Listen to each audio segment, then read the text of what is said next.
Good morning. It's Saturday morning and I got a massive headache. Okay, it's not massive, it's just annoying. But that's life. I will move on. I was laying in bed being whiny. And I said, you know what? I'm just going to go outside and do something anyways because I'm not going to feel any better just laying here. So might as well go be miserable outside on a live stream. Why not, right? So, wah. Okay, that's my wah for the morning. All done wah. I got coffee, my second cup of the day. So that will anti whammy, hopefully. I haven't even had any of this yet. I'm going to have some right now. Is this annoying you yet?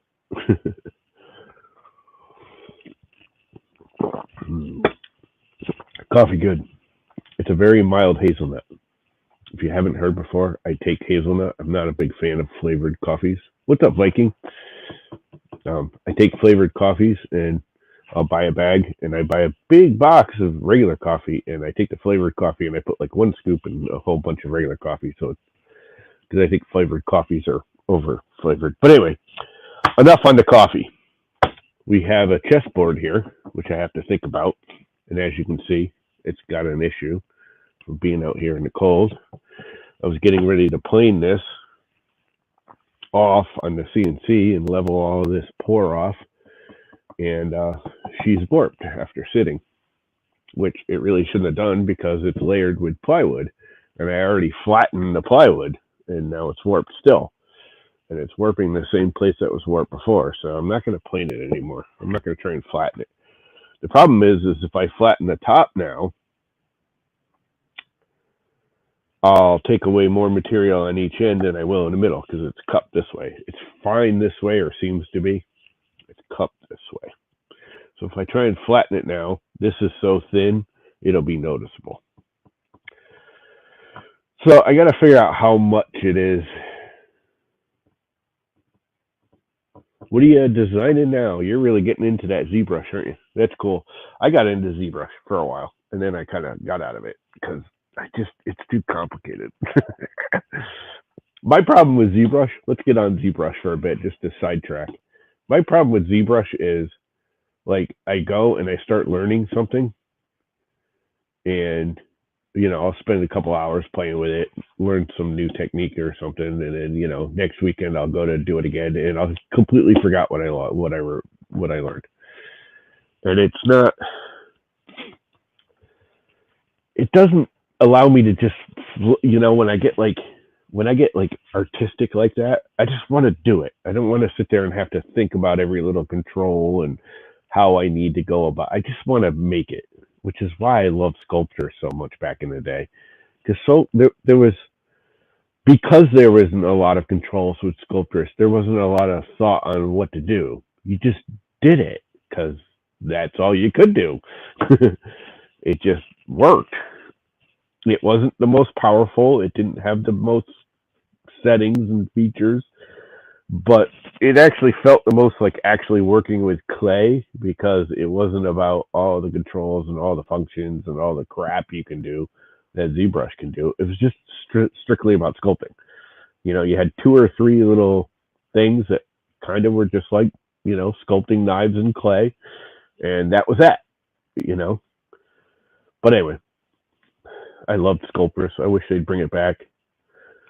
Now it's never going to come back because Maxon has it. And I'm actually kind of fading away from ZBrush because of Maxon, because they just destroyed the whole licensing system as far as I'm concerned.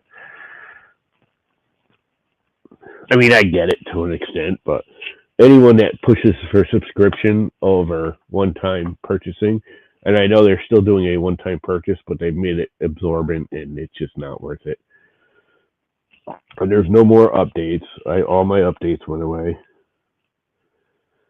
They won't update it anymore. And I wouldn't mind if, like, Affinity said, okay, it's a free update all the way through version 1. The Troll. I don't remember The Troll. Is that a new movie? I don't remember any Troll movie on Netflix. But I don't really do Netflix that much. It's too expensive for my taste. I do it like once or twice a year. and I binge watch everything I watch, and then I cancel it because I just can't afford it. And there's a bubble in here. I thought I popped all the bubbles. It's all right. It's in the top. It'll plane off.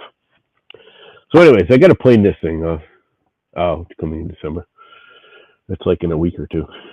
I can't believe it's almost September already. It's freaking cold here. And I mean cold even for this time of year in New England.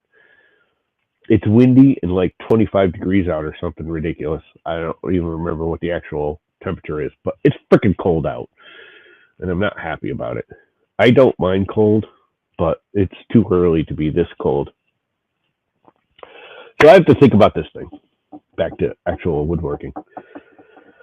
I think what I'm going to do is try and plane it off as much as I can and then sand out the rest with a regular sander. Because it's not that warped. I've got two options and I have to think about it. One, this is getting a border. I'm going to put like a walnut border on it.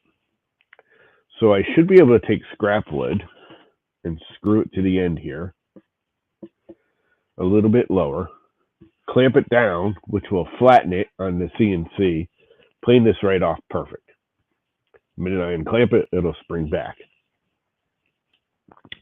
The thing about it springing back is when I put the border on it, if I put the border just like a millimeter high, because I don't even think there's an actual millimeter of bow in this, it's very small. It's noticeable, but it's not that much. If I do a little bit of a lift the border, normally I was just going to make the border flush with this, but if I lift it a little bit, then I can do a full clear coat pour. That would make the bow in it basically be non-existent because you might see it in the clear coat, but as long as the whole thing's clear coat, you might have a millimeter and a half here and a millimeter of clear coat here, but it won't stand out. I'll see it. I don't think most people would see it. What's up, heathen? How you doing?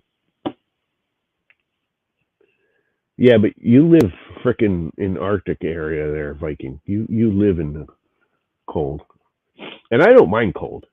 You know what bothers me about cold? It's the cold and wind. It's frickin' windy out, and that just rips the heat out of your body. And I got a mild stuffy nose and a headache and designed a truck. How very cool. So I think that's what I'm actually going to do. I think I'm going to screw some scraps to this on the side, clamp it down, which will pull it flat on the CNC, plane this right off on the CNC, flatten it right out. When I unclamp it, it'll spring back, put the border on it like I was going to anyways, just lift it up a little and then put a full, millimeter or two clear coat on top of resin. My only concern is adding more resin will make it bow even more. I have a feeling that was what made it bow. What's up, Vince? How is life? But yeah, I don't know. The camera picked that up. I probably can't even see it. But there's a very, very slight bow this way. And I was hoping that's why you do the plywood on the bottom. Because this, as you can see, the cedar is only like, I don't know, 1/4 inch thick. It's just closet liner. And it's been planed and it's even thinner than closet liner. Yeah, we same way here. We've been warm, like we've been having like 70-degree weather for like a week or two, almost 2 weeks, and we've had a couple of cold days, but in general it's been like ridiculously overly warm. And now it was like 20 degrees over average, and now it's like 20 degrees below average. And they're saying it's going to get even colder until the day after Thanksgiving, and then it's going to rain and get warm. Here on the shore, we always get warmer every time it rains because the rain comes, the weather comes up the coast. So if we get bad weather, it actually warms up because the bad weather generally comes from Florida and south, so it pulls the heat up with it. But I'm still thinking about this. Back to the actual woodworking. And I got these two beautiful charcuterie boards that need another coat of wax. So I think I'm going to do that first. These things came out freaking awesome. So let's bring these over here.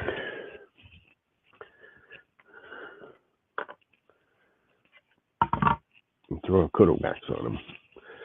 Because as you can see, they don't even look like they're waxed. I don't actually know if the camera shows it or not. What's up, Duff? Okay, everybody's on YouTube. Go over to Twitch, please. Please, please, please. I need to make a buck. I'm like right at the payout. They did lower it to $50 for me to get paid out from Twitch. Not that it really matters. I don't really give a crap other than StreamYards is coming up again.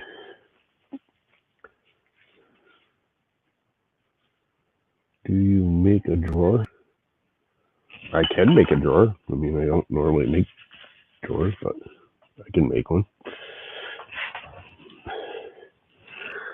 I have fun doing these because they're kind of random. I just kind of grab boards that look good and glue them together and just randomly like sketch. This was a board way out to here. I've actually cut this like 2 or 3 times and it ended up even smaller than I originally wanted. I wanted this to be a really long one.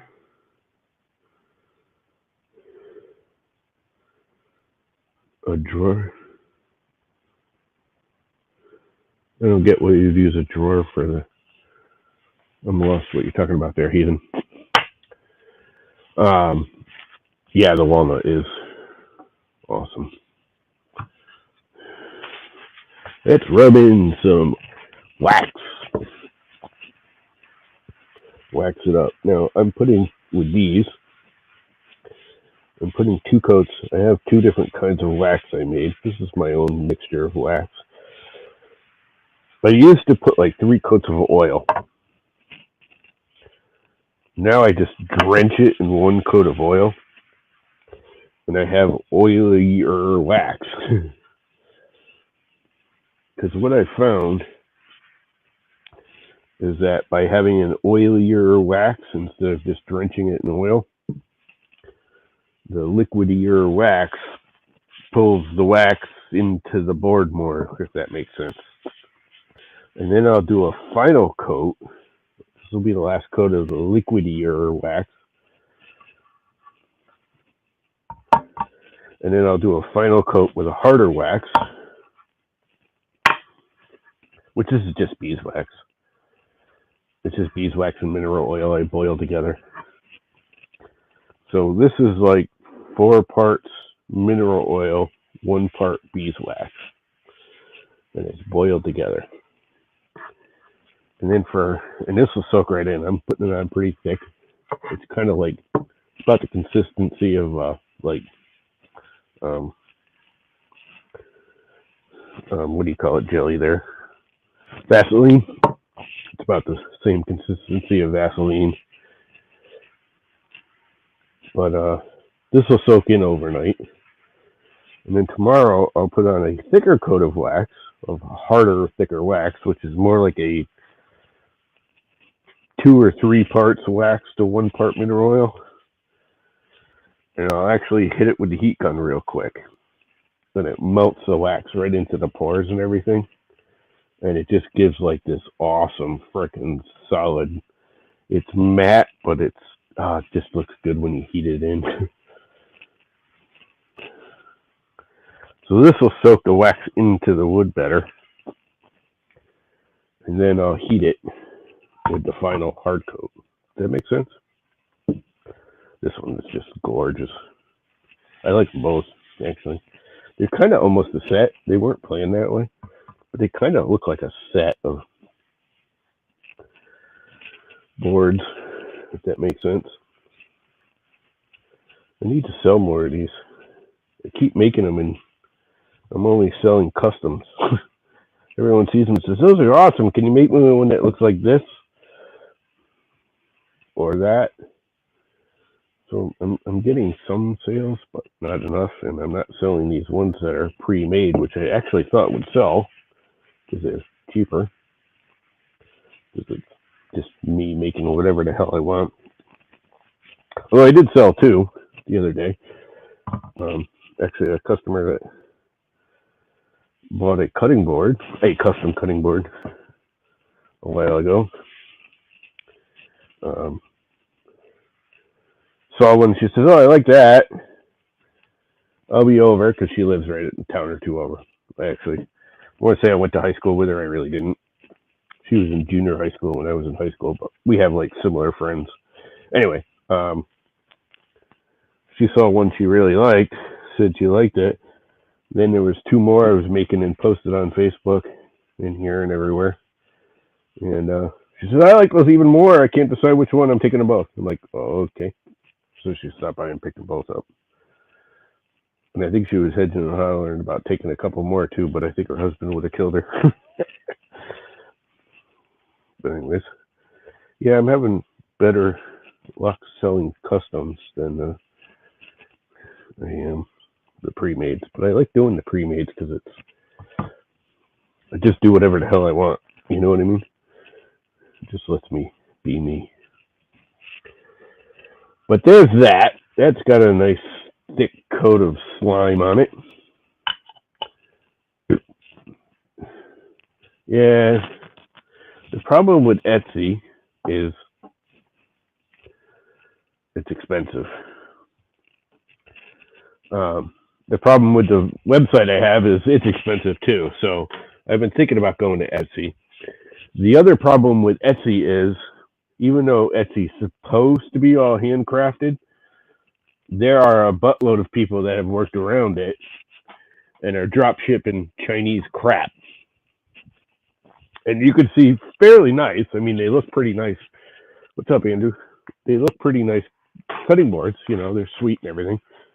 But they're like engraving them and everything for like a quarter of the price I am, because they're buying 100 pre-made, you know, Chinese whatever mass-produced cutting boards, which are, granted, they're nice. Some of them are really nice, but they're obviously mass-produced units for half the price I can sell them for, because mine are all individually made. You know, I'm not even batching them out. I'm making each one individual. So it's hard to compete with that on Etsy, because Etsy's not all. I just can't.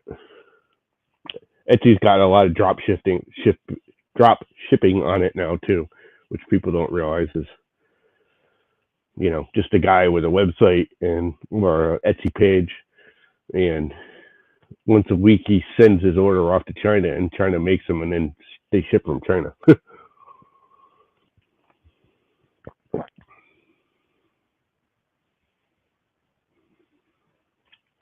I use quarter 20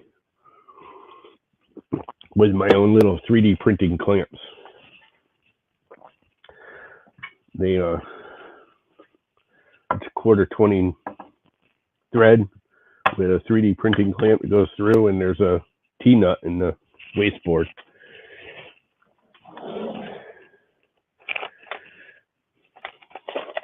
Bunch of these things. Which, how did that lock together? It's locked together. That's really weird. These things hurt. There it goes. You know, this pressing. You drill a hole and you screw this up, and because it's allowing me. I was originally going to do a pattern. I didn't do a pattern. I've been going through, and if I need a new spot, these are PLA.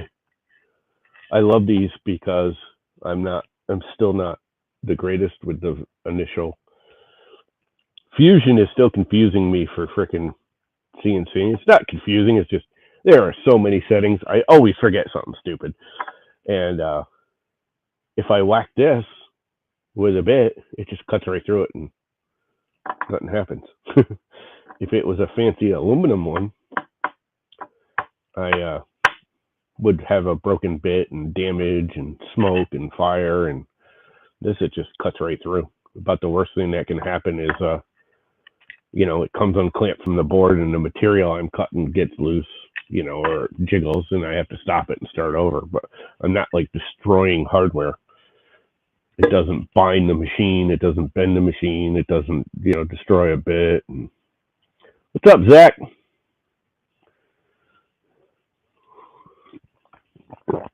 Y'all on Facebook. Y'all on Facebook. You're on YouTube. I gotta put go to Twitter, Twitch thing. I know a lot of people don't like Twitch. It's why I still do YouTube. That YouTube sends better notifications than Twitch does. But anyway.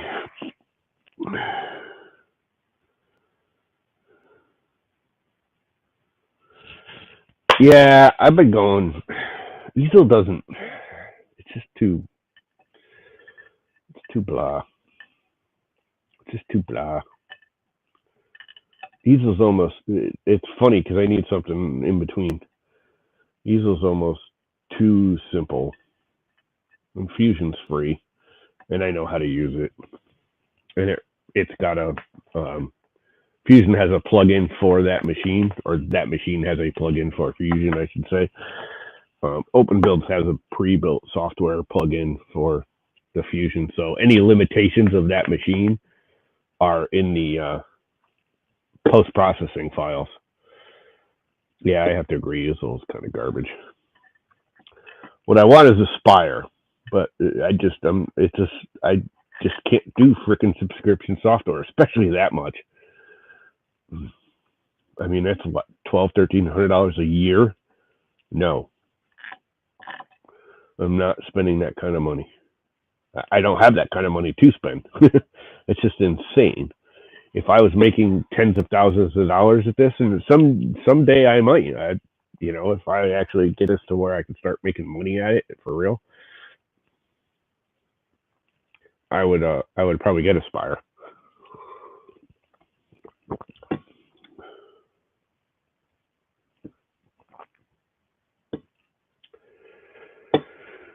But anyway,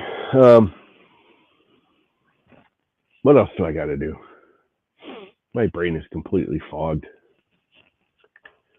Driving around yesterday made me I don't like driving. If you don't know, I've had multiple car accidents in my life, like 22 of them in 6 months. Only one of which I was driving in. So me and Carson, I get like anxiety attacks on the road. Blue tape. So I don't like driving. It literally like stresses me out. And I just drove 2 hours to Newport yesterday to go work at my brother's house, and then 2 hours back in shitty traffic. It actually wasn't bad for going to Newport. I mean, if you guys don't know where Newport, Rhode Island is it's really tight, old, New England. Basically, it's an English town from Europe where all the roads are one way and your car barely fits down it, and then people park on the side of it, so you're swerving. You literally sometimes have to drive on the sidewalk to get around a car or a truck or something. And there's hundreds of people walking, and they're all yelling at you because you're driving It's just, I hate going there. It's just, there's no place to park. What's up, Jerry? Go to Twitch, Jerry. Twitch. You know better.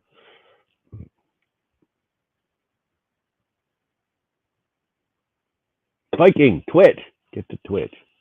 I need my 3 cents worth of ads.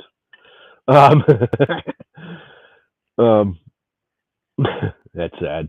That's sad that I'm doing that, because I'm usually the first one to say, fuck the ads. But anyway, I need to pay for StreamYards next month, or this month.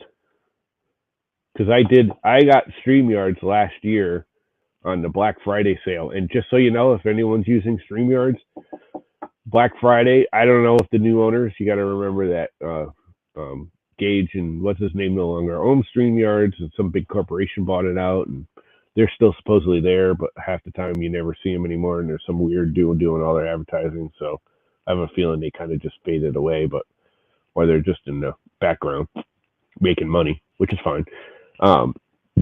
But they used to have every year on Black Friday the full subscription $25 a month license for $10 a month instead of $25 a month. The only difference is you still have, if you look up in the right corner there next to my logo, their StreamYards logo is still there. It doesn't go away, but it allows you everything else of the full license. And I think the recording is limited. Like, as you make a video on StreamYards, StreamYards actually records the video and saves it for you. And I think the full $25 one gives you 1,000 megabytes or gigabytes or whatever. And with this one, you only get 500. There's a few minor limitations, but for $10 a month, it's worth it.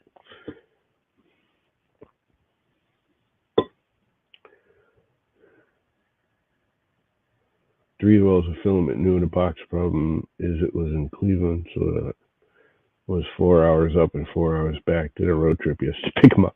So you spent more money in gas to get 3 rolls of filament than the 3 rolls of filament were worth. But you know what? It gave you an excuse to go on a road trip if you wanted to go on a road trip. I personally don't like going on road trips anymore. I'm too old and tired, and like I said, I don't like cars anymore. It's funny. I used to drag race, and I built drag race cars back in the day, back in the 70s and 80s. I built a Camaro drag race car that did really well, actually.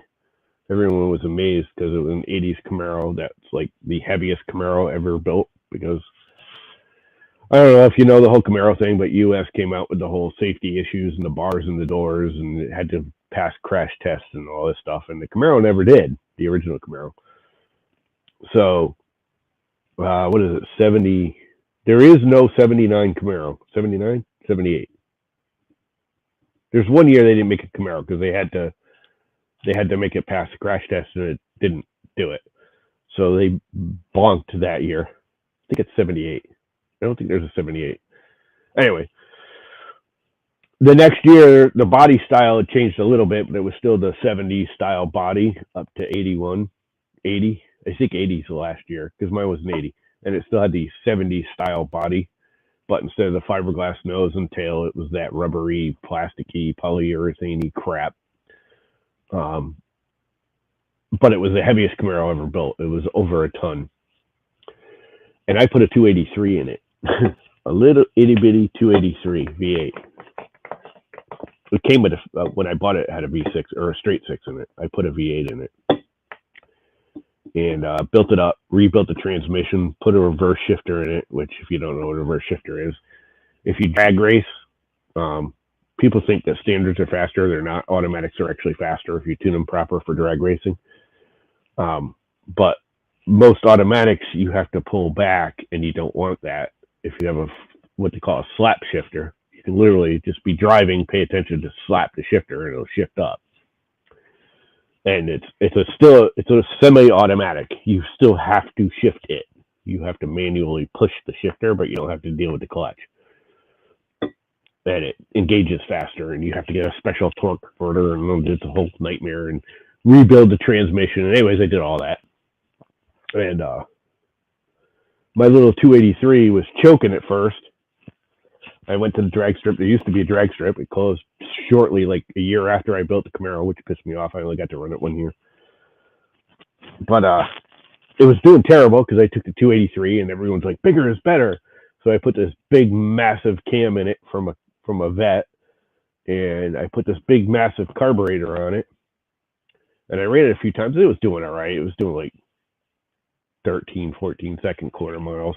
And that's with me learning how to drive, drag racing. It's the first time I'd actually drag race. I was doing okay.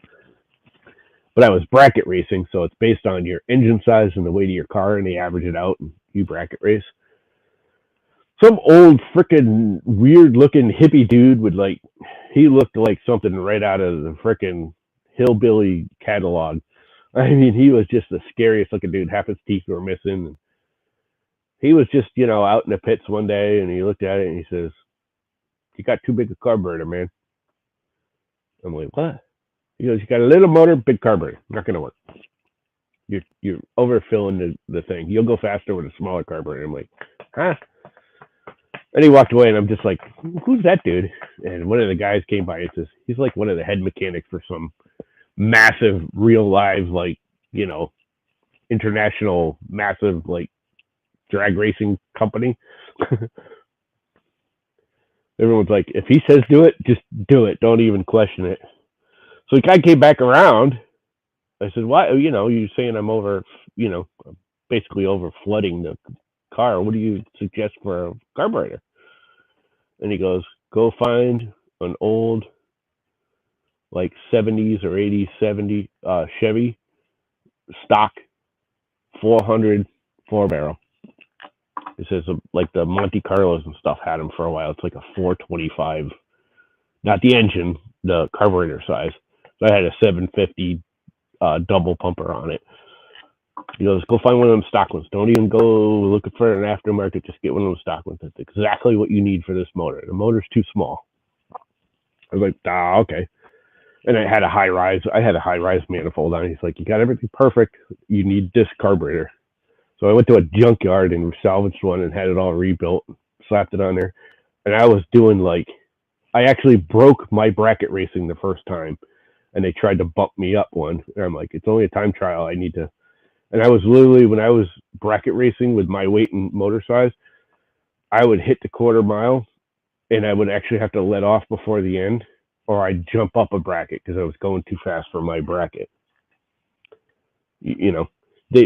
Bracket racing, you go by your engine size, car weight, depending on who's officiating it, engine size, car weight, and then they have a top speed in that. If you go above that top speed, they're figuring you modified your car too much and you go up to the next bracket. There's like a bunch of rules in it. So I was I was going under 12 seconds, which in my bracket I couldn't do. Because I think the fastest I did, which was insane in that heavy of a car with that small of a motor, I did like an 11.5, I think. Just under 12-second quarter mile. I don't think I could ever have done it again. That was one of those days, I was shifting perfectly. Everything was perfect. The weather was perfect for the setup. You know what I mean? The fuel was burning. It was just a perfect day. It was a cool, dry day. I was in a good mood, and I did just under 12 seconds. And they tried to bump me up, but they didn't, because it wasn't even a time trial. It was just me test running, trying to get the car and tuning it, which they let you do for the first couple hours before they actually start doing the time trials and then actual drag racing. So yeah, I got to run it 2 weekends before they closed. The guy who actually owned the drag strip passed away, and his kids turned it into a freaking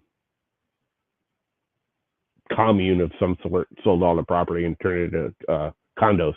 Commune. Did I say commune? Condos. But that was fun. Back in the 70s and early 80s, we used to go drag racing there. It was awesome.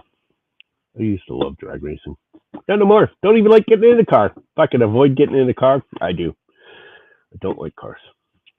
Just don't want to even be in one. The more crap I can have delivered and the less I have to go out, the better. We bought the car, my mother's car, which is my main car now, because my van crapped out, 3 years ago. It had 34,000 miles on it, and it now has 37,000 miles on it. We've put less than 1,000 miles on it a year. They're actually offering me ridiculous amounts of money for it. The dealer I bought it from is called like 3 times ago. We bought it for $15,000. It's a 2017. It is only a 2-wheel drive. It's a 2-wheel drive Chevy SUV. I can't remember what model it is. I want to say Escalade. It's not an Escalade. That's a big Ford one. I don't know. It's Equinox. That's what it is, the Chevy Equinox. We paid $15,000 for it, and they offered me, the last time they called, $21,000 because it's got such low mileage on it. But the problem is sure, $21,000, they make some money. And then what do I got? I got nothing. I got to buy another car, which they're just going to make more money on. So I'm like, screw that. I'll just keep it. I am considering selling it and getting 2 vehicles with the money. Actually, getting a smaller like Subaru with 100,000 miles on it, just because my mother can get in and out of a Subaru easier than that. That Equinox is kind of high and she's short, and with her, she's got leg problems, and it's hard for her to get in and out of it because the seats are actually higher than her ass is. So she literally has to like hop up into it, which is not good. At whatever she is, 80. How old is she? She's got to be like 88 years old now. And getting a truck with the other half, getting an old beat up pickup truck so I can haul lumber, because not having the van is really hurting me in getting materials. But anyways, enough babbling. That was a complete babble off into Nowheresville, huh? I don't even know how I got on that subject. All right, I need to do something with this thing. So the first thing I need to do, and I'm going to need the computer for that, but the phone will work now for streaming, because I'm going to have to kill the stream on the computer and then go over to the phone to cut this, to level it. But first off, I need to make some clamping blocks that I can screw on the side of it to clamp it, because I can't clamp it on top, because then I'd be surfacing my clamps and it wouldn't be clamped anymore. Because it would unclamp it as I surface the clamps. And I can't clamp it from the side because it's too wobbly. So I'm going to have to screw on some boards through the edge. Yeah. And clamp it down. So I need something that I can screw through. Like good old-fashioned pine would probably be fine. I'm looking at my junk pile over there and seeing what I got. And just rip down some whatever thick this is, a little bit thinner. So that, again,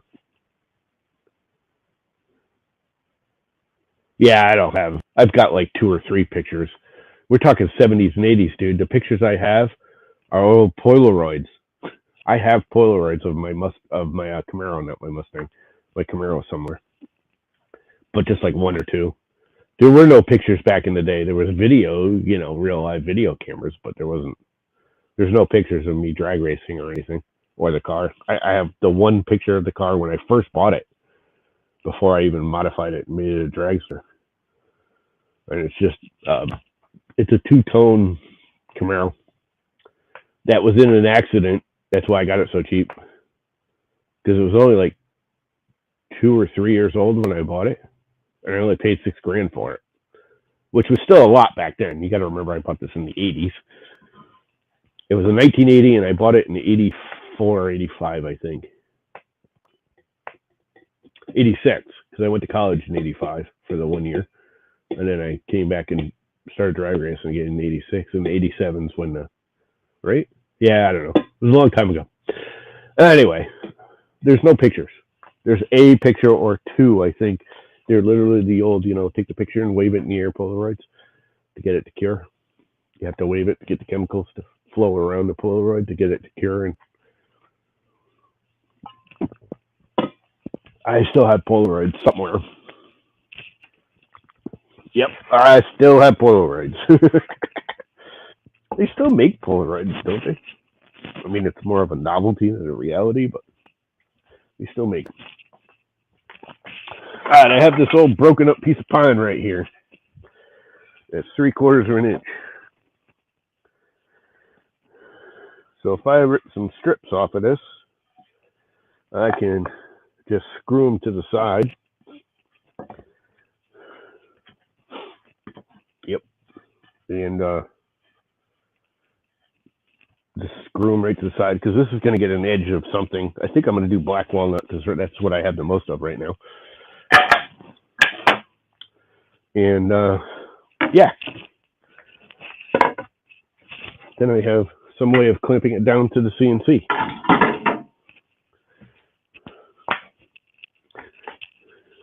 Ah, crap, I left my bandsaw tension.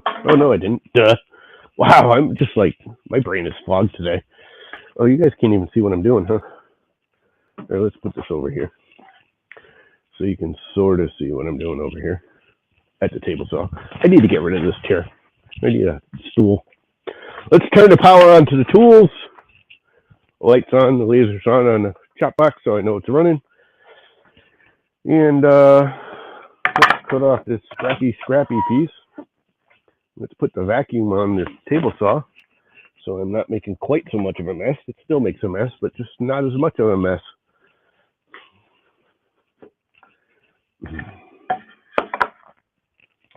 And let's maximize it and do a couple cuts. Bring the blade down because it doesn't need to be so high and dangerous. And make noise. Is he safe?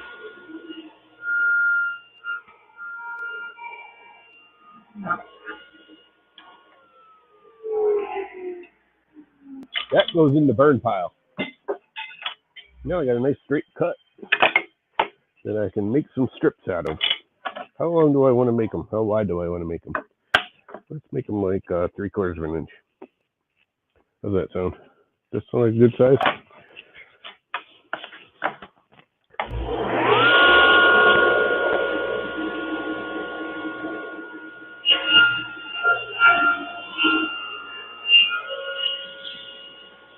Fun.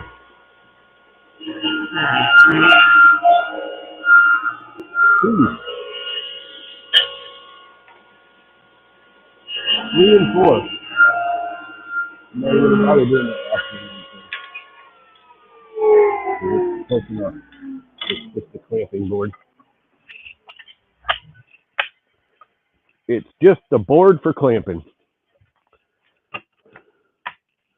So I can put the clamps on and not have the CNC chop up my clamps, because I've done enough of that already.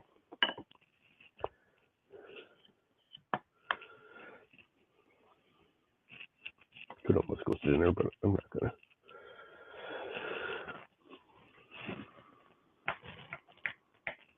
I gotta get my drill.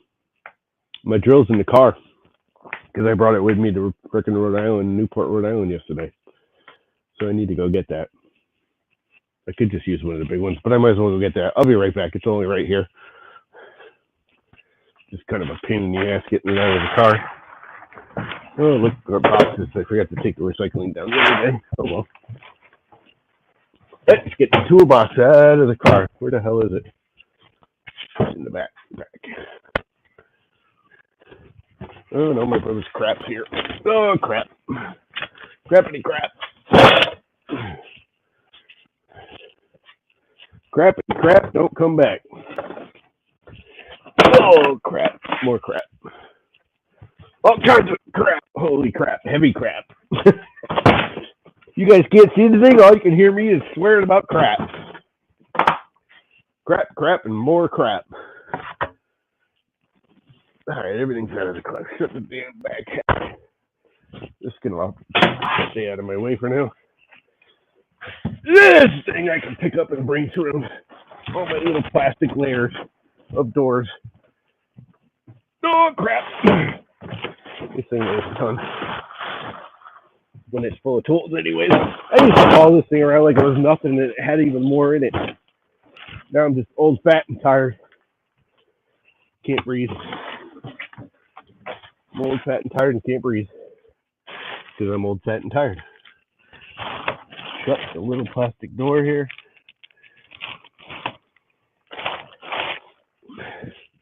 Keep that cold crap out. And bring my tool cart around. I've had this thing forever. Believe it or not, you can get one of these Craftsman toolboxes. You could buy all the fancy, you can't see it. Oh, it's heavy. They all snap together and there's multiple layers. I have another layer right here. But of all the toolboxes I've owned, and I've owned a lot of them, I gotta say, this is probably my favorite one. I've had it the longest. I liked it the most. I had, I don't know, DeWalt ones and Milwaukee ones, and Sears ones, a couple of them that were brands that just did that kind of stuff back in the day. And that old Sears one, and I think they still make that.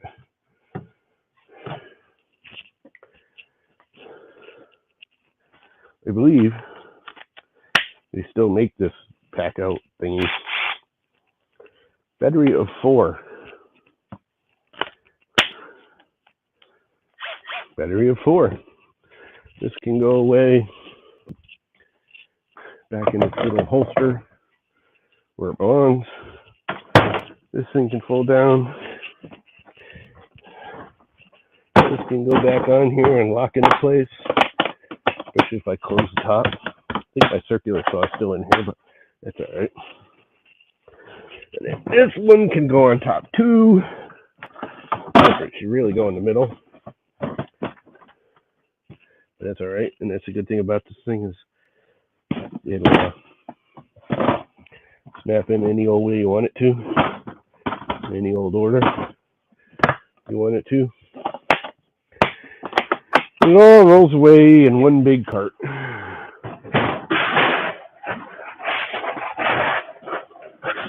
And it gets stuffed under the CNC over here because I don't really use it that much anymore. But I still use it on occasion. Like I did yesterday. All right. Now, I need a drill bit. Fairly small. Like this one.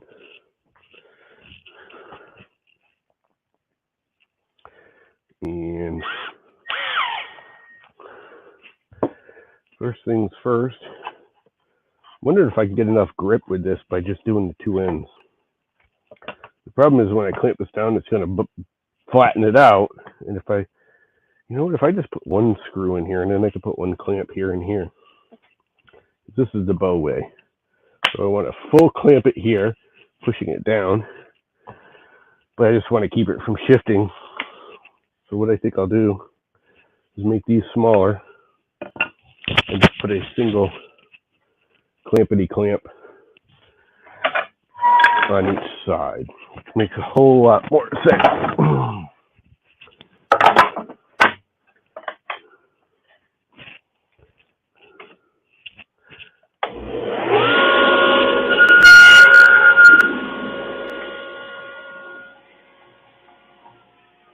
Well, I really need one clamping spot here. So I clamp it here and here and here. That'll work. Right? Right. So I think I'll still put like 2 screw holes in here, but the other thing I want to do is slightly lift it off so it can bow down. Should almost make this thinner, I think. Should I make it thinner? And that way the clamp can overhang and I can go past it. What's up, red light? Yeah.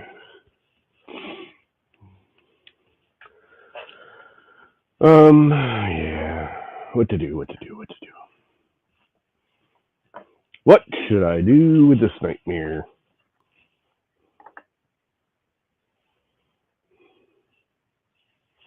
I want to hold it up just a hair so when I clamp it, it's too thick. I do have to rip these down more because they're just too thick. And I want them thinner. So let's do that. It's really not hard. That's what this here thing's for. Let's see. What are they? They're just over 3/4 of an inch. So let's make them just right around a 1/2 inch. That looks good. They're still all connected and on and everything. Yep. Where'd my other push block go? Right here.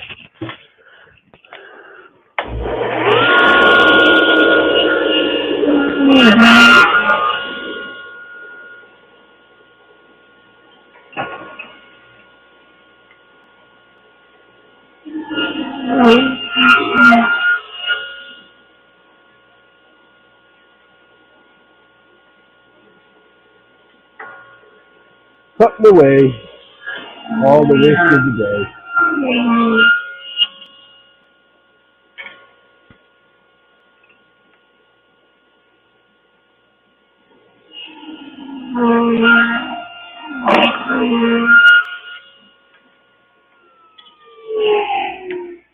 And all the little blockies have now been blockied up.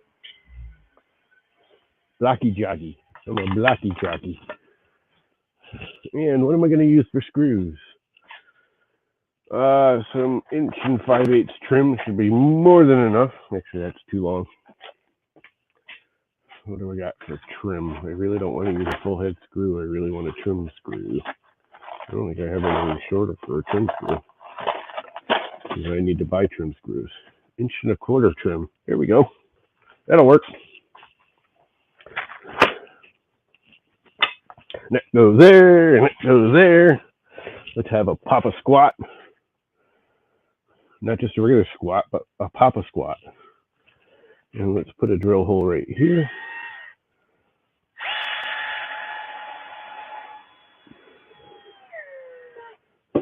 And it's just catching on the edge between the plywood and the cedar, which is probably not great. But and I need to switch this over to a trim head from a Phillips, which I believe that's a T10, is it not? There's a T15. Starbit. It's a T10. It is a T10.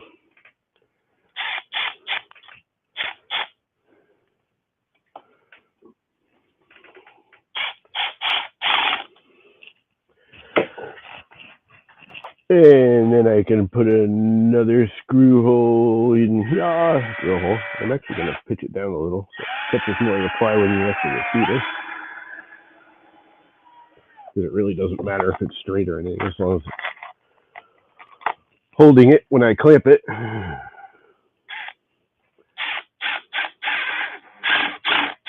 And it doesn't go through the bottom, which it did not.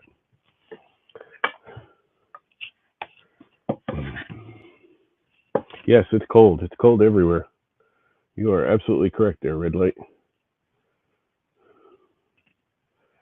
And let's put one in the middle here.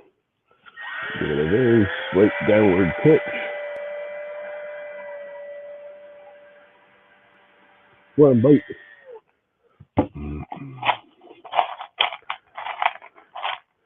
Bring some screw dangles out. These aren't normal screws, they're screw dangles. Do you know what the difference is? There is no difference. That's what the difference is. It's just me making up shit.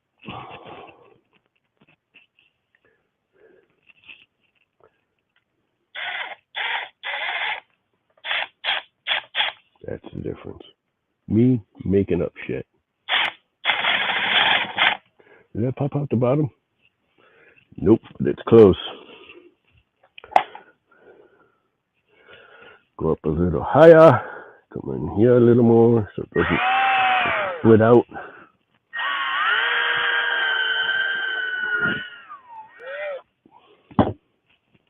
Don't like it splitting out.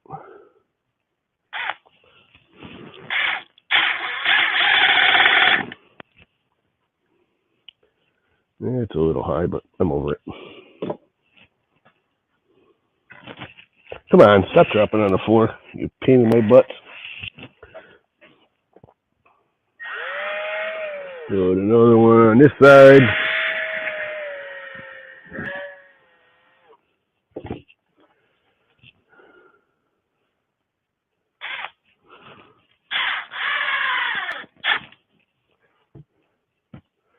That'll work.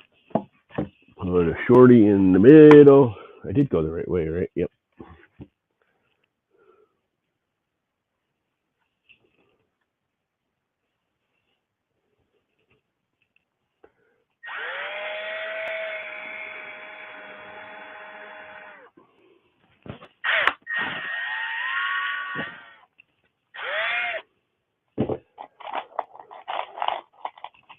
More screws out. Guess I didn't. Guess I used them all.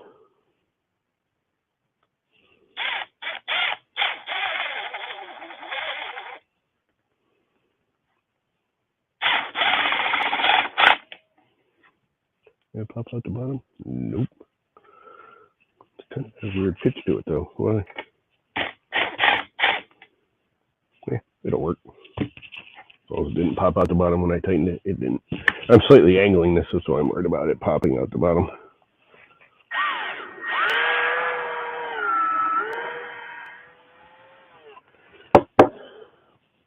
All it's got to do is hold it in place while the CNC runs around and around and around. Oh, that one did pop out the bottom. You know what? I'm just going to grind it off because it's holding really well. And it's the bottom of this that's got to get covered anyways. So there's that. I over-angled my drill bit by a little bit.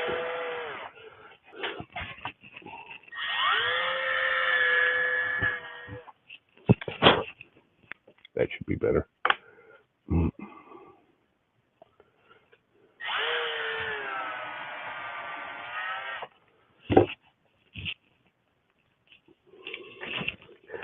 And drill it away. Screw some screws.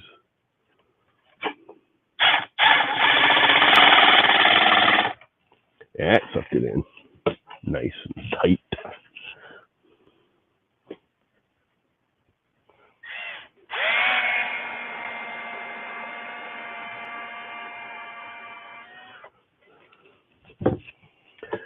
Some more screwing. Some more drilling. And some more screwing.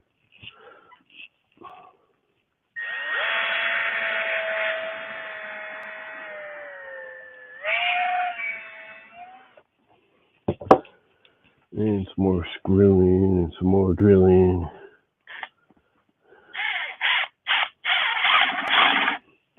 And I think one or two actually did pop through. One here. And another one bubbled somewhere. I saw it. I saw it. Oh, right there.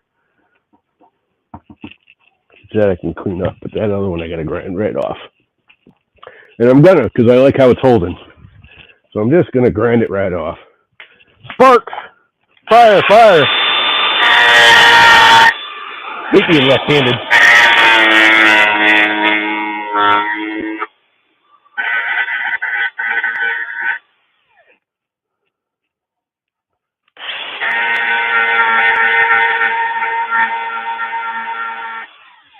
I just want it to lay flat. That's all I care about when I clamp it down.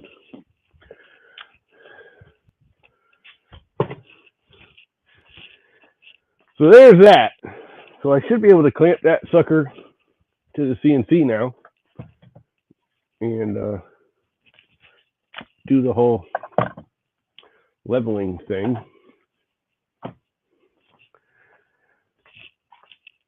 And not bite into my clamps as badly, if at all. And be able to surface the whole thing. The other thing I could have done is just clamp like an area and then surface an area and then move the clamps and surface it. But then it's all moving and blah, blah, blah. Where this, well, it's not holding as well as I thought it would, but it's actually holding, so I don't care. Probably could have used a bit of CA glue on it and just knocked it off after, but well, with the screws, this will work. That'll work. Or it should. It's something my elbow. I can't feel it, but like if I go do this, it like sends like major pain up my elbow. But there's no like lump, and I can't do it just rubbing. I can't feel where it is. It's like right there somewhere. It's weird. Then it is me, so it's got to be weird. Everything about me is weird. I gotta pull my pants up because I'm old and fat. So there's that. Should I just do this? I need the computer to do this, which I'm streaming with right now. I do have the phone set up now, so I should be able to just stream from the phone. But I'm not sure I can and how good it's going to be. But there's only one way to find out, I guess, right? And that's to do it. Do it. We did fix it, so it should work properly. I should be able to just sign in to StreamYard. I thought I had it saved. Guess not. Go to StreamYard. Join. Enter studio.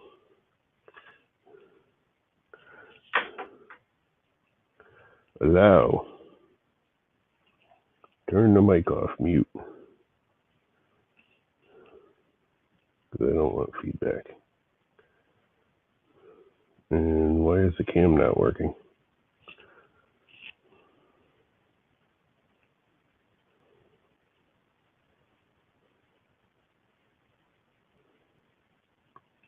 Why is it not using the camera? Camera. Back camera. Front camera. Because I actually want to use the front camera. Enter studio. And it pops up over there. And I can slip this in there. get my little clampity clamp so it doesn't slide around, because even though that thing works, it doesn't work great. This little holder, but if I slap a clamp on there, it ain't going nowhere. And now we have the phone staring at the CNC. Isn't that cool? So now I can clean off all the crap on the CNC, which I should have done earlier. And set it up. And I'm still hearing feedback. Or am I hearing feedback? What's talking? The phone's speaking. It's not supposed to be speaking.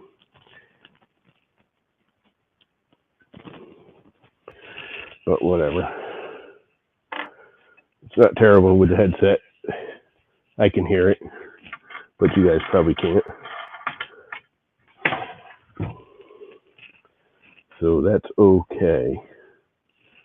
So if I put that on there like so, and I clamp this down here like so,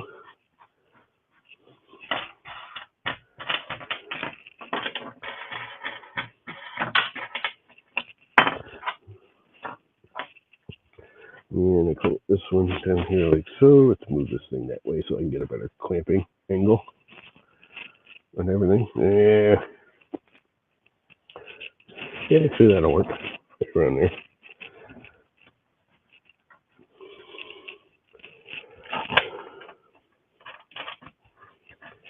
That should give me plenty of play.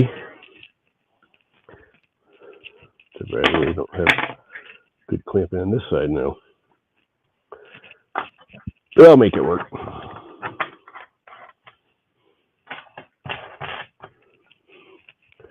Clamp it right down so it unbows it a little bit, maybe, hopefully, without ripping that pine out of the sides. So it kind of flattens it out. Hopefully, some. Seems to be a little bit, no, all of it, but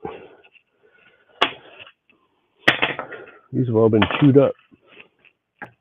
It doesn't have a big enough lip left. This one does.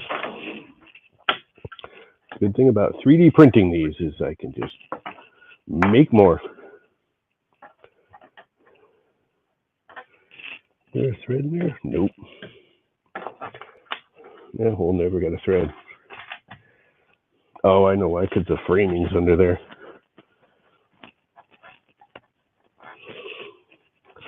Clippity clip everything down. Do one on each end just for safety's sake. Probably really doesn't need it.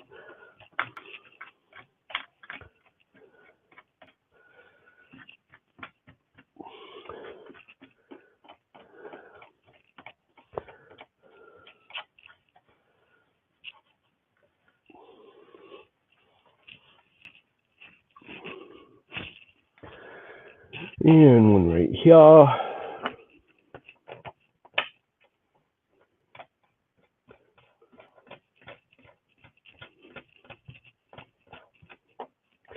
I do need to put more threads in here, but I don't think I'm gonna, because I have a feeling I'm going to I cut through this thing. I don't know if there's a bit still in there in the groove by accident when this whole thing screwed up.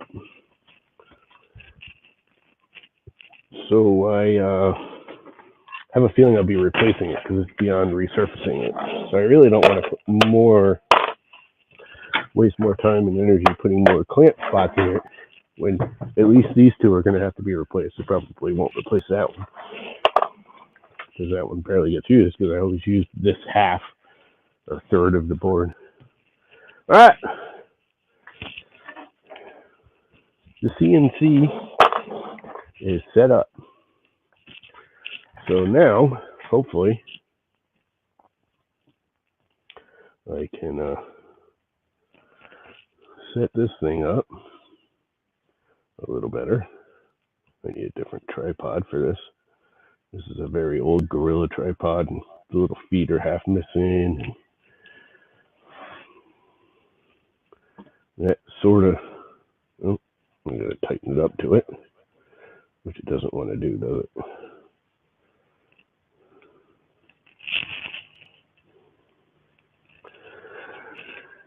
And get the CNC in there somewhat.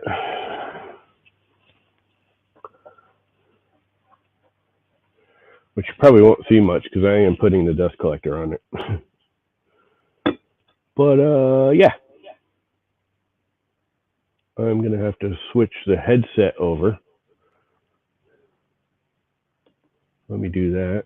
Turn Bluetooth.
We're back. Whoa.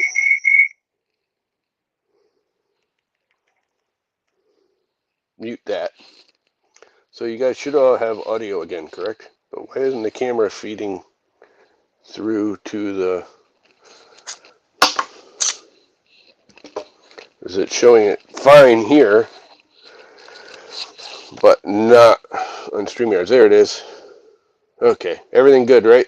Can you guys hear me? Yes? So I can kill the...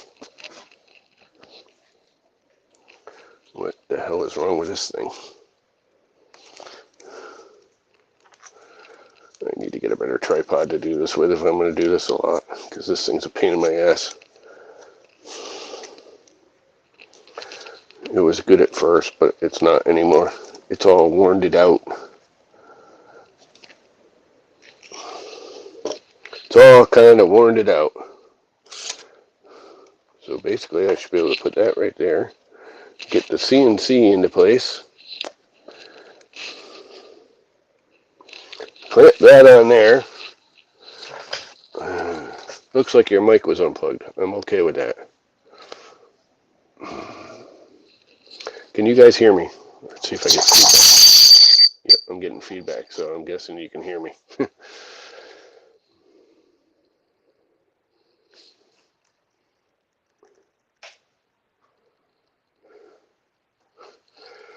So now I can quit this, leave, and it should stay on the iPhone. And everything's good. Now I can unclip this camera because I need to get rid of the camera. I can plug in this cable to the CNC. I can turn on the CNC. I can fire up the CNC software.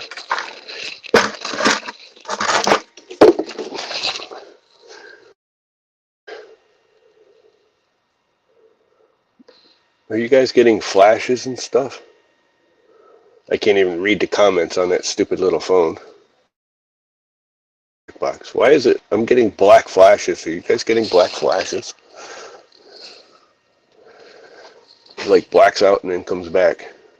Of course, I can't read the comments because they're behind the... Alright, so it's just me on the phone. That's fine. Oh,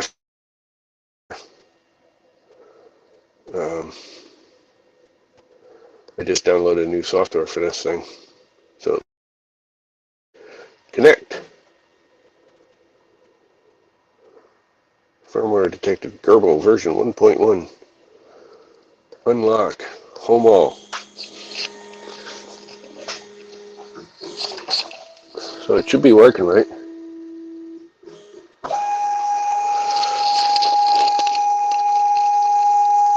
It's out of focus? Why would it be out of focus? Oh, you know why? I bet you might lose.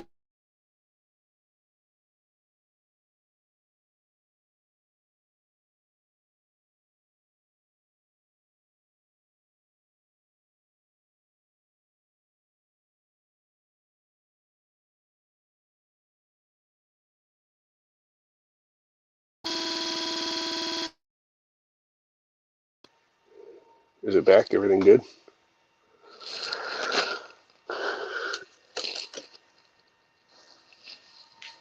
It should be pretty good because that's why I'm using the front camera one so I can. LOL, gotta break it like llama breaks it.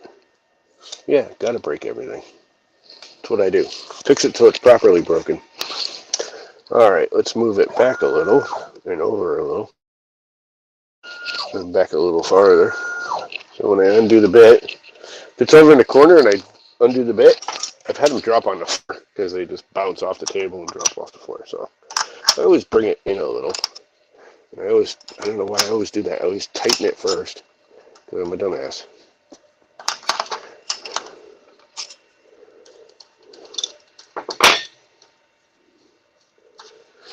And put the surfacing bit in here. Oh, come here. Open drawer. I got to put handles on these drawers so I can actually, open them. And take out the surfacing bit. It kind of needs a bath.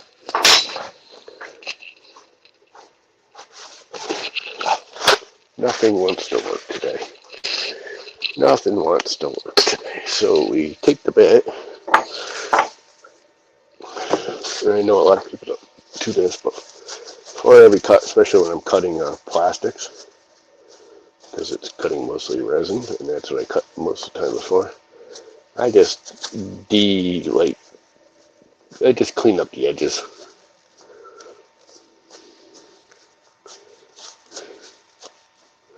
Because cutting the resin's just not good for these blades.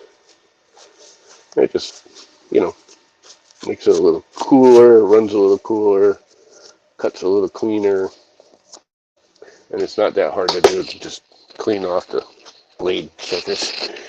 So all the goopies that built up from the last cut are gone. And I need a holder. Wherever it is, it's right here.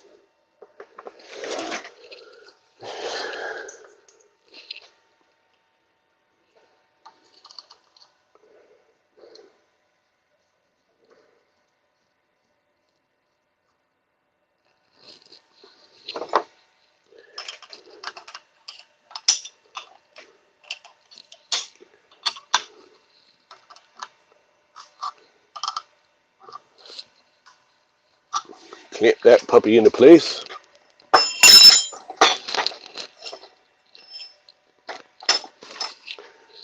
And then let's walk it over.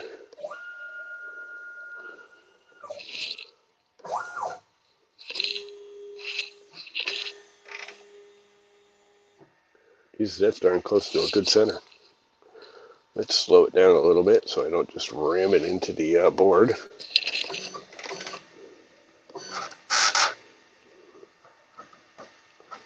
It's not even really holding.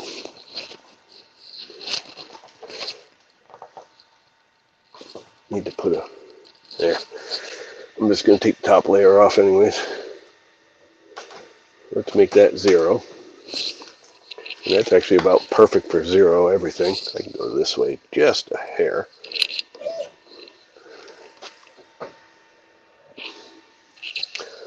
I think I'm going to just make that 0 because it doesn't matter all that much.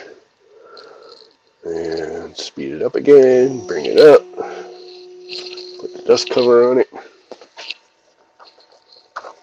because I'm going to be vacuuming because that makes a lot of mess doing this.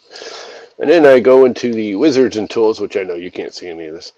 Surfacing. How big is this thing? It is 41,413, which it should be both ways then.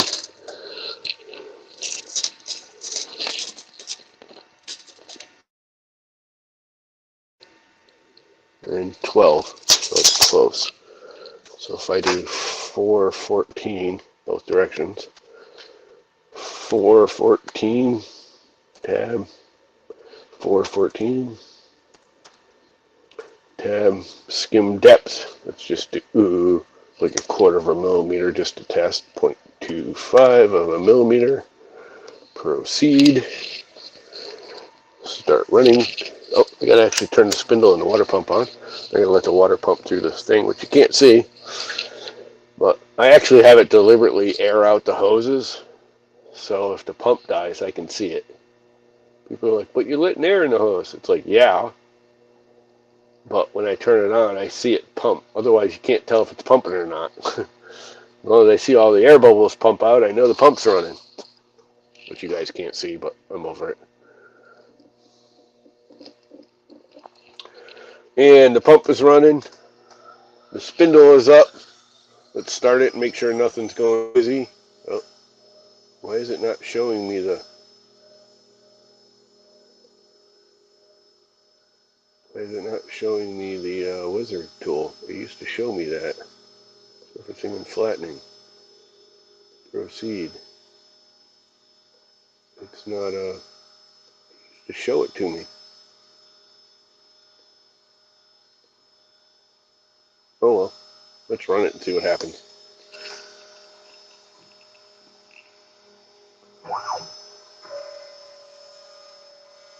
It looks like it's working close enough. I don't think it's taking enough off, but it's enough for a first pass. So I see what the hell's going on. Kick the vacuum on. Hopefully it's not going to take too much off in any one spot.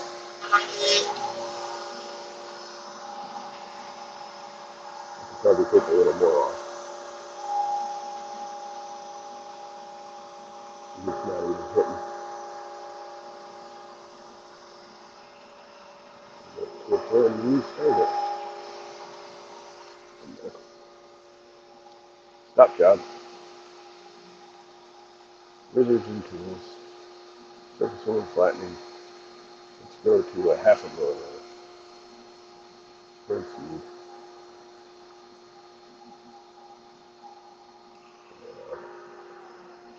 We zeroed it out and it's not, I don't know, it moves too much.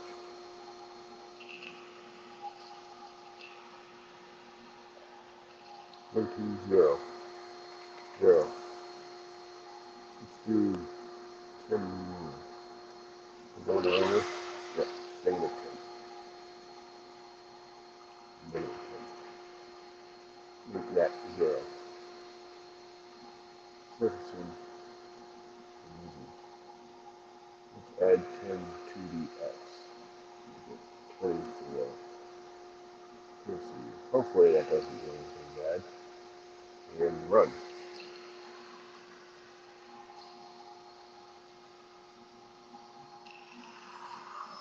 Blade spinning. Hit run.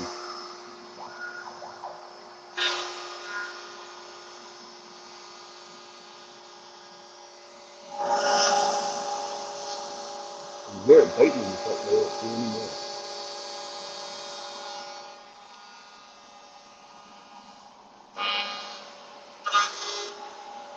That's perfect size, boy.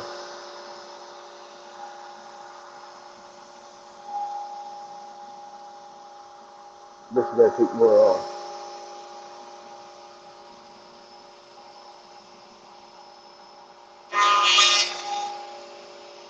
Just barely taking the very lippity lips off.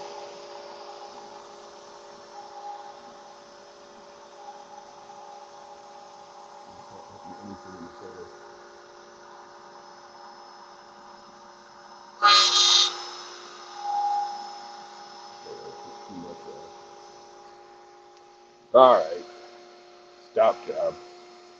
Wizards, servicing. Gonna put 75. Spin, receive, one job.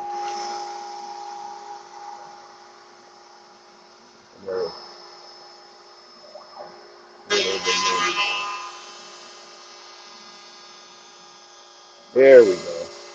Look at the tops of all the bubbles. Right?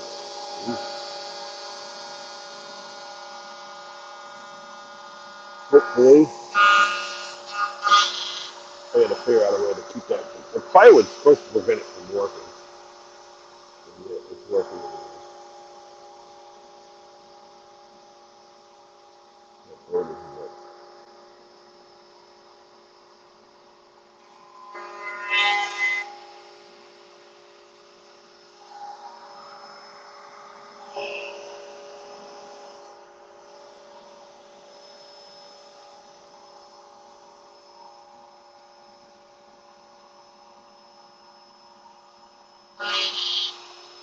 One of us should have probably put something in the middle, like a couple layers of tape actually, to bow it down even more.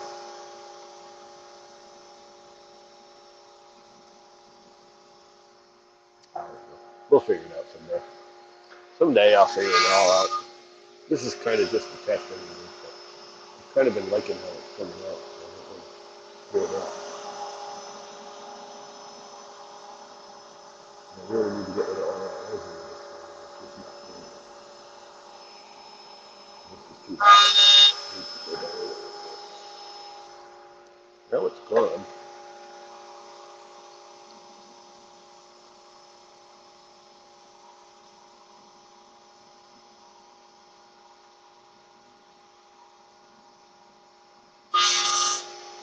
That's all it is there. Stop. Stop. No. Bring this back out of my way.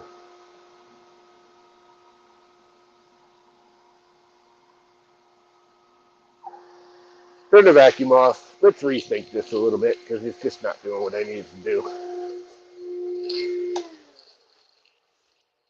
Not doing it, baby. Not cutting it, literally. It's just barely hitting the cedar here, and I don't even want it to hit the cedar. I want it to just take off these high spots of resin.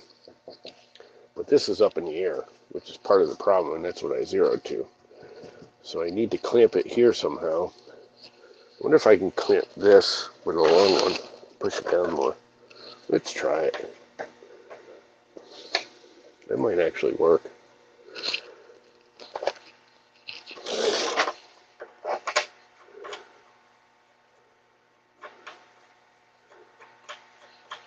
This corner's not down.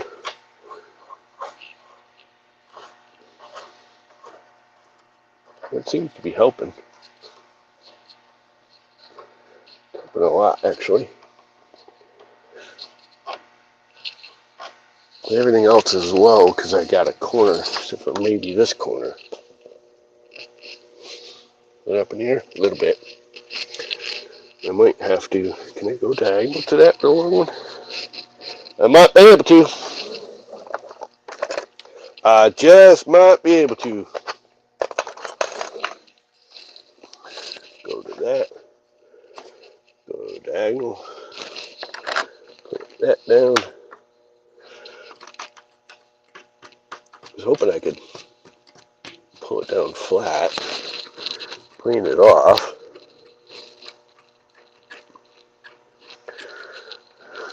Come on, bite sometime today.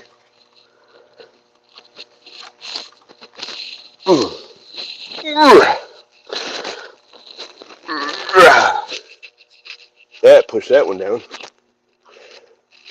Get these corners down.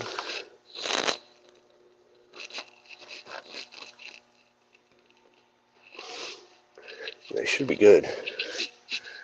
That's much better. It's still a little high there. This isn't pushing down enough. This one might, because it's a little stronger. And it's got the heel. Oh crap, I got that tight. Hurt my little finger dangles. Ooh, I don't know if that thing will hold. Do I have one more that's big like that and whole? Yep, I do. I'm going to need a longer threaded unit. Those aren't long enough. This should clamp it down more. Hopefully.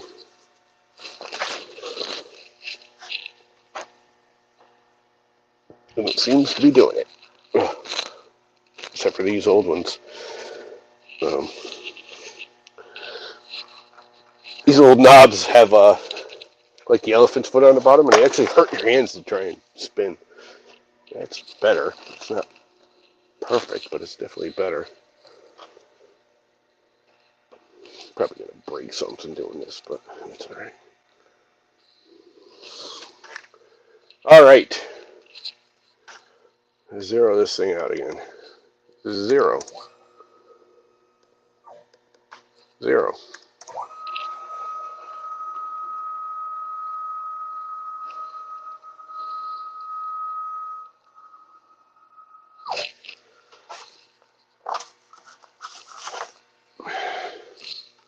Probably going to knock that thing once, but one. Because this is sticking up. Yep. I think I'll be alright. If it hits that, so what? That one's already torn up a little bit. So, I'm going to get on it.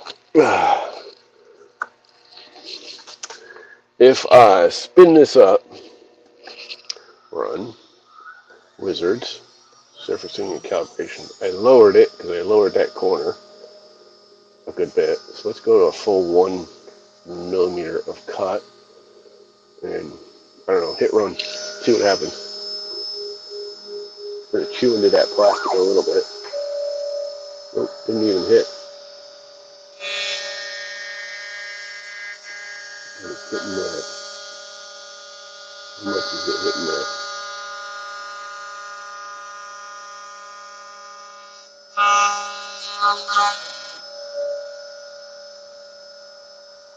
Not hitting anything there.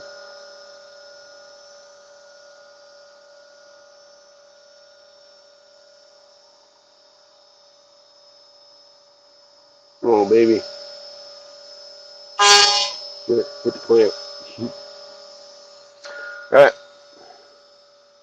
Stop. Lift up. Wizards.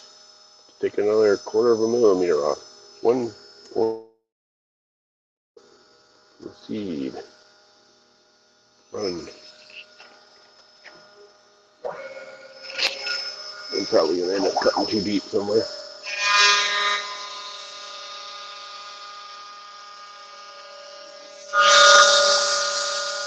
Take as much of this fucking bubbly resin off as I can.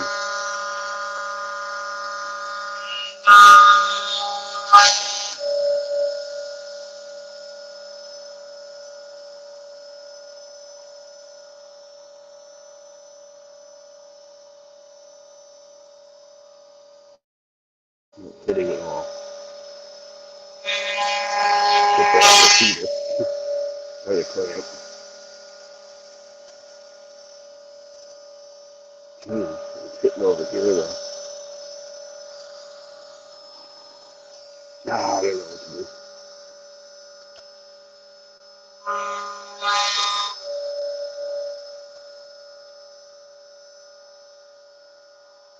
Not really doing what I want it to do.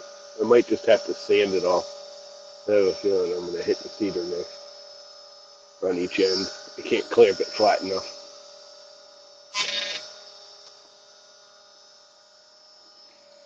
It's sort of working on this side, but it's getting a little too close for comfort.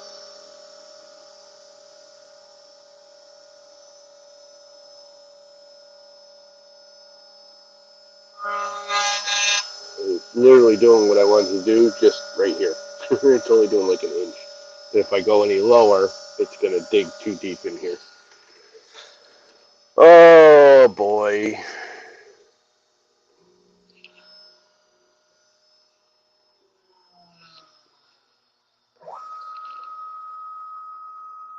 I guess it's sand it. I really don't want to sand this. Sanding sucks on resin.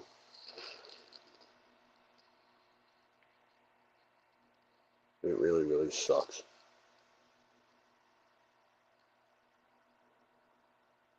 I need to clamp this down tighter. This is sticking up still, which is about how much it's hitting.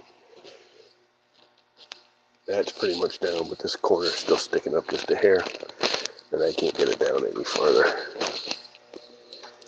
And the whole tape method will just pull up because this wood's stronger than that tape is. All right, now what? Don't need the spindle and the water pump running while I think about this, because that thing certainly didn't get hot enough to heat up. All right, what do I do, guys? How do I fix it?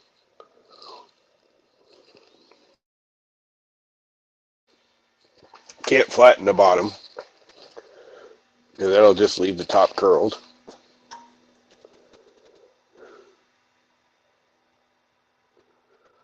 I really don't want to run a sander over it, because that resin just gums up the sander. Even the belt sander, it'll take me hours, and it just won't come out smooth. I need to flatten that back. I need to flatten it somehow, so it's sitting flat again, because it was flat, and then it curled over time. I have a feeling the heat of the resin did it. I'm not positive on that, but cutting those grooves and then heating up the resin into it did it. How the hell did I cut myself? I don't even know. I must have done it on that blade putting it in. I don't know how the hell I would have done that, but sure. The only thing I could think of is if I put a really thin strip of something right here in the middle underneath it, so when I clamp it down, it bows it.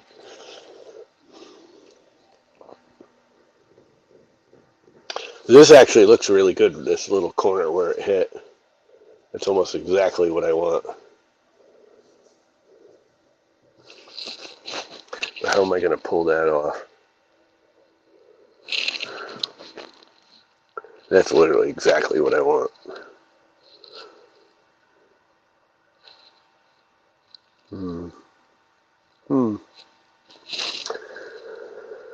All right. Leave it there for a minute and think about it.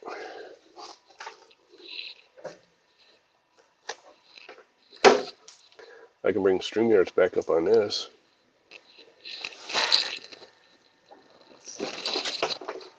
While I do that, I may just cancel the stream while I think about it, because this is not going to be easy. I have yet to figure out how I'm going to straighten this out. Enter Studio. Come on, you can do it. Enter Studio.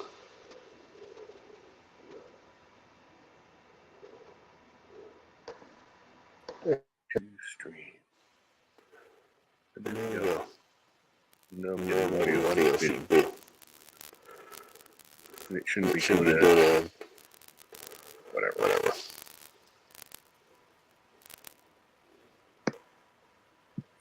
So I think I'm killing the stream. I'm hearing myself. It's not picking up too. The mic is though.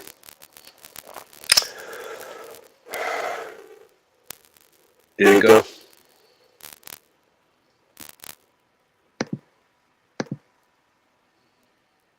It's picking up. Oh, that's why. There we go. That should have fixed it, right? Because it's picking up both the headset and the unit here.